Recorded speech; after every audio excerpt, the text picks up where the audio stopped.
Welcome to Tech Leadership Office Hours. My name is Nathan Lesnowski, and I am really glad that you could step in today. We're going to be talking about optimization of cloud environments, specifically around cost. This conversation is really something that most companies are dealing with that have adopted the cloud in any significant way. When you think about how organizations have moved to the cloud, many of them have moved for new workloads, and also some have moved for existing workloads. And the biggest delta that you see between the on-premise environment and the cloud environment is that they're moving from a model where you buy all that hardware upfront to a model where you're buying hardware only when you need it. But many companies, when they're in the cloud, are buying the hardware in the old model.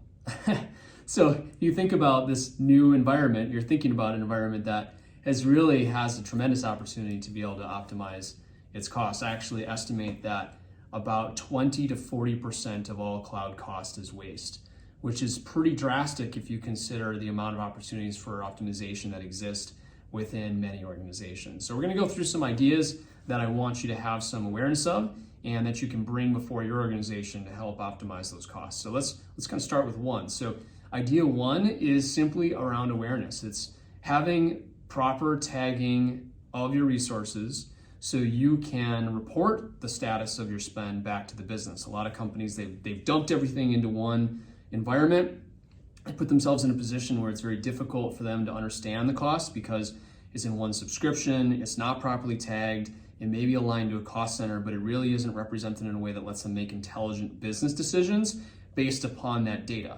So one of the most important things you can do, whether you're getting started now and you want to do it right, or you're trying to address this more proactively on the long term, is I need to think about my Azure costs in a way that's aligned to the business consumers, the applications that are using them, giving me the ability to be able to break up those resources and look at them in their composite pieces that are tied to value. And if you can't do that, you're really starting at a deficit. You're in a disservice to your organization because you really can't compare the costs that are being spent as effectively against the value and know how you should go about improving it. So that's sort of thing one. If you haven't done that, you're gonna have some challenges in doing some of the other things because it's difficult to be able to achieve those wins if you haven't really made the initial gains. So the second thing would be to leverage reserved instances. Reserved instances are a capability in Azure that allows you to say, I am going to use a certain amount of resources for X period of time. So again, when you bought resources on premise, you bought it for your maximum capacity. You said, my maximum capacity of this thing is this amount of servers and this amount of resources. Well, there's a certain degree to which you can achieve some of those efficiencies in the cloud by using reserved instances to the tune of 70% savings against your current bill. So what I frequently see is that organizations have adopted Azure, they've put themselves in a position where they are using resources, but they haven't, and they know those resources are going to be around for a long time, but they haven't optimized the application of those reserved instances within their organization. So that's really sort of step one. It's the broadest application of savings that you can do within the environment with the least amount of change, the actual thing that's deployed, is applying this essential promise that you're going to be using X amount of capacity for X amount of time, usually 1 year or 3 year increments that you can shift around. But what your cloud providers like Microsoft will use to say, I need this much capacity so I can effectively plan for my own hosting capacity that this organization is using. So that ends up being one of the best assets. There can be some complications in applying that to where those live within the subscriptions and how that works within the dashboard that you might present back to finance, but that's all very solvable types of problems. The next capability is something called hybrid use benefits. Hybrid use benefits are a way for you to take advantage of existing licenses that you've already bought to reduce the cost of what you're paying for in Azure. Because when you pay for something in Azure, you're essentially paying for the compute and license at the same time. And if you already bought that license, you can apply that savings to that resource in Azure and gain that back. So again, this is kind of an example where like when people go out to the calculator or when they provision the resources and pay as you go, they really don't take advantage of some of those benefits that again, substantial impact to your bill, 20, 30, even more percent of the bill is simply that, applying these additional savings to it. The next idea would be to apply right sizing to your existing resources. Just like when we talked about on-premise, you bought it for the maximum capacity. You sized the VM for the maximum capacity. This is where even going back to the beginning of this conversation, saying what applications are using it, do I know, do I have a healthy relationship between responsibility and authority associated with right sizing those resources is really important. So this right sizing activity is really where you're saying, I don't need that much capacity on the storage side or on the compute side, and I can downsize that to where it actually should be based upon the resources necessary from that particular application. And that takes a little bit more work. So if you think about the first item, which was like reserved instances, like that's a big broad brush you can paint across the organization. Right sizing is something that really applies to a much more diagnosable, specific, precise application of resourcing within the organization, but can mean a big difference. And a lot of these other topics in this are actually tied to that big difference. The next would be using something like auto shutdown, using resources that can shut off when you're not using them, such as QA or dev or prod, using Azure Functions to be able to shut off your resources and bring them back up in the morning for your testing resources, even spiking up or spiking down resources based upon your capacity and demand needs for testing. This is something that has tremendous impact. You're talking about maybe 50% savings just based upon shutting these things off in the evenings or when you're not using them, is a tremendous benefit to your organization's bill on the Azure side. The next would be to create lab landing zone environments for your testing environments. So think about like Sandbox in particular, where you're like playing with a resource. One of the biggest sort of undiagnosed spends that are very difficult to nail down in an organization is the resources that are attached to things people spun up to play with them and never shut off. And maybe they don't even work for you anymore. This is where you have a tremendous opportunity to be able to gain back insights from your organization and then bring that optimization to your Azure environment. Organizing your sandboxes in a specifically designated area that has controls attached to them, such as auto deletion, communication of that auto deletion, auto shutdown, applying rules to the sizing and types of resources you can spin up in there will have a tremendous impact on your spend, just simply because the cloud makes it so easy to experiment. And that's a good thing. We want that. We want that experimentation, but we also don't want to be spending money we shouldn't be spending. And when you're not accountable for the bill, what happens? You tend to ramp up resources more than you should. The next idea is enabling auto scaling on critical resources. This is where you let a critical resource scale up, and then you actually have to instigate the scaling down of the resource, but you allow for that sort of under provisioning in a sense of where the maximum point would be, and then you allow for that natural scale up to occur so it matches the needs of your organization and puts you in a good position to have a good relationship between performance and cost that's associated with your app. Next idea would be to use lab rights.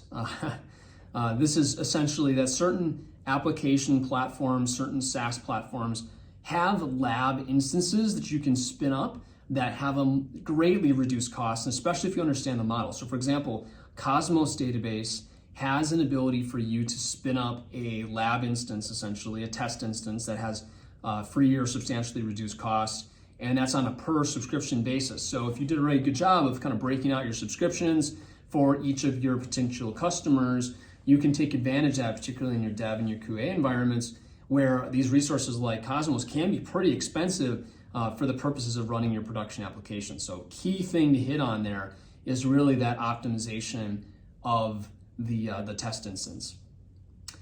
This next item is not a technical change, it's actually a responsibility authority change, which is shifting the responsibility of the cost directly to the business.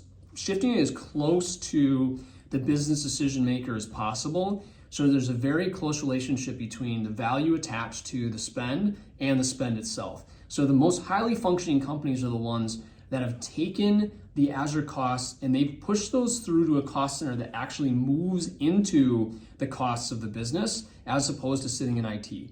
Cloud costs to sit in IT is like a dumping ground. The best you get is show back, and that's not very effective because the person spending it isn't attached to the person who's paying for it.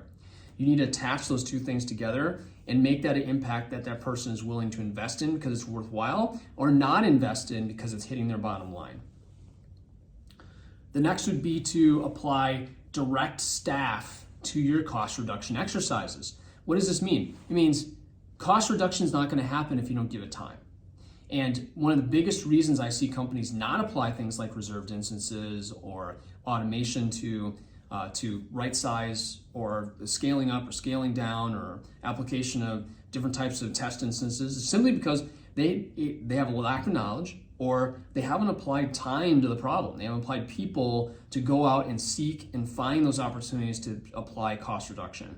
And that truly is one of the biggest benefits of a really intentional engagement, is that cost reduction is tied directly to people spending time on it. And if you can engage that time, you're going to find a true benefit to what you're really seeking to accomplish there. Now, the main point is that anytime you apply, should be applied directly to a related cost, right? So let's say I invest 16 hours a week of a person's time. Well, that person's time better pay for the cost reduction times 2 to show that it was worth it. And that's where it ultimately comes down to is, am I applying time that actually ends up being worthwhile? A couple other ideas that you should take advantage of.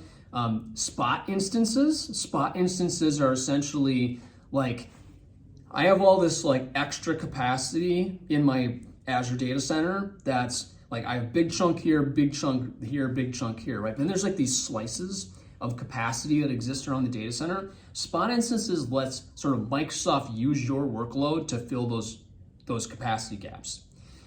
This is great for test instances, QA, dev, prod, or not production, but like QA kind of workloads, sandbox workloads, where you can sort of gain back that efficiency by being okay with the fact that your workload's moving around and has, various performance impacts and things of that nature. But for most cases, we don't care. Like, that's totally fine. It's not a big problem. And in that case, you can really gain back a huge benefit as a result of using a spot instance. Next idea is reserved capacity. Reserved capacity is a scenario where, just like reserved instances, you're saying, I'm going to use X amount of capacity. So like storage, Synapse would be a great use case. Like, I saw a company the other day has a big chunk of Synapse capacity. Have they applied reserved capacity to that? We don't know. We'll find out. But that's really a great area where you can get some savings back, again, to the tune of 30, 50, 60% savings on that capacity by simply promising, I'm going to use that capacity and I want to get some savings back as a result. Scenarios like storage types, locally redundant storage versus geographically redundant storage, big difference, right? Am I replicating my storage to different places, or is it kind of still in the same local data center? I need to make that choice. If I'm running a test or dev or a QA workload, scale that guy back. Like, put it in a position where I don't really care if the thing fails. Like, it's okay. Like, I'm going to shut that off at night anyway. This is where you can gain back, again, opportunities for you to be able to reduce your spend and to see like the real value that comes with the cloud, which is scaling up, scaling down, deploying when I need it, pulling back when I don't, getting to a position where if this application isn't worth it to me, I cut the application back and I take it out of my environment.